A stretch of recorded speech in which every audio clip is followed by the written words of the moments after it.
आज के आधुनिक युग में एक दौर नजर आता है जो मानव की जीवन प्रणालियों को और सरल बनाता है और जो दुनिया भर के लोगों की समस्याओं को हल कर जाता है। उसी का नाम कृत्रिम बुद्धिमत्ता कहलाता है। कृत्रिम बुद्धिमत्ता कहलाता है। गोरक्ष धाम की पावन धरती को नमन करते हुए आज आप सभी के समक्ष कृत्रिम बुद्धिमत्ता, अवसर एवं चुनौतियां विषय पर अपना विचार अभिव्यक्त करूंगा।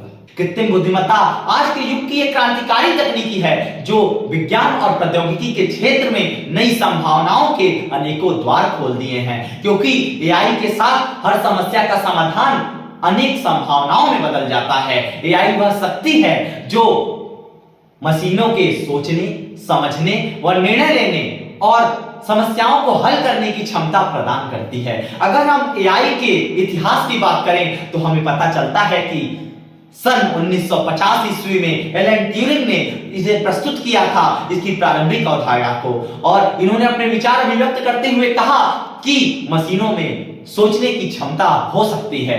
और सर्वप्रथम 1956 ईस्वी में जॉन मैकार्थी ने आर्टिफिशियल इंटेलिजेंस नामक शब्द का उपयोग किया। इसीलिए हम उन्हें कृत्रिम बुद्धिमत्ता का जनक मानते हैं। और इसीलिए साथियों, प्रारंभ से लेकर अब तक खोज इंजन, सिफारिश प्रणाली और सामाजिक प्लेटफॉर्मों पे एआई का वृहद रूप से उपयोग किया जा रहा है। अगर एआई की संभावनाओं की बात करें तो विभिन्न क्षेत्रों से विभिन्न रूपों में, अनेक रूपों से किया जा रहा है। जैसे अगर चिकित्सा के क्षेत्र में बात करें तो जटिल बीमारियों का इलाज करना हुआ या सर्जरी के लिए रोबोटिक्स का उपयोग करना हुआ।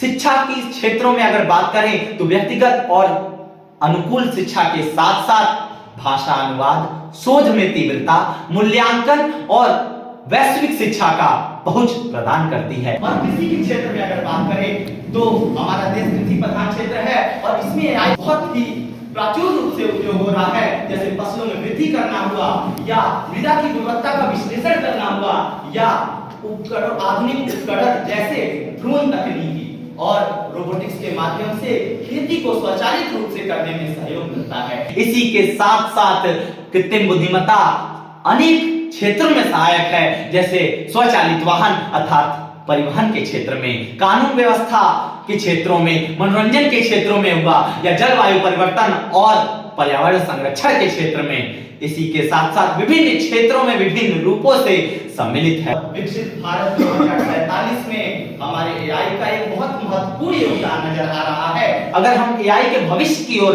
प्रकाश डालें तो कृत्रिम सामान्य बुद्धिमत्ता के विकास से मशीनें मानव जैसी बुद्धिमत्ता हासिल कर सकती हैं। और अगर हम इसकी चुनौतियों की बात करें तो हमें पता चलेगा कि ये हमारी गोपनीयता को सीमित कर दिया है और हमारे अनेक नैतिकता के प्रभाव एवं पूर्वाग्रह को ग्रसित कर सकता है। और एआई का प्रभाव रोजगार पर पड़ने की वजह से मानव कौशल को सीमित कर दिया है और पारदर्शिता और जटिलता की कमी होने के कारण भरोसे का संकट पैदा हो सकता है। अगर इसका उदाहरण हम देखें तो हमें पता चलेगा जैसे deep fake pictures, video, audio आदि सम्मिलित हैं। और अगर हमें एआई के वर्तमान और भविष्य को अगर हम देखना चाहते हो तो वो हमें रोबोट जैसे फिल्मों में देखने को मिलती है। और ध्यान रखने योग्य बात क्या है कि मानव ने एआई को बनाया है, ना कि एआई ने मानव को बनाया है। इसी वजह से हम इस पे पूर्णतः निर्भर नहीं रह सकते। हमें इसको अपने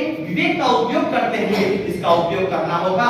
और अगर आने वाले समय में इसका सही दिशा में अगर इसका उपयोग हुआ, एआई का सही ढंग से उपयोग हुआ तो यह मानवता के लिए एक वरदान साबित हो सकता है। तथा कुछ चंद पंक्तियों के माध्यम से अपनी वाणी को यहीं विराम देना चाहूंगा। अभी तो एआई का वक्त आया है, आने वाले समय में एआई का दौर आएगा और आने वाले समय में दुनिया का हर एक देश का नागरिक कृत्रिम बुद्धिमत्ता के मदद से अपने कार्यों को कुशलता और सफलता पूर्वक कर पाएगा। बहुत बहुत धन्यवाद। जय हिंद, जय भारत, वंदे मातरम।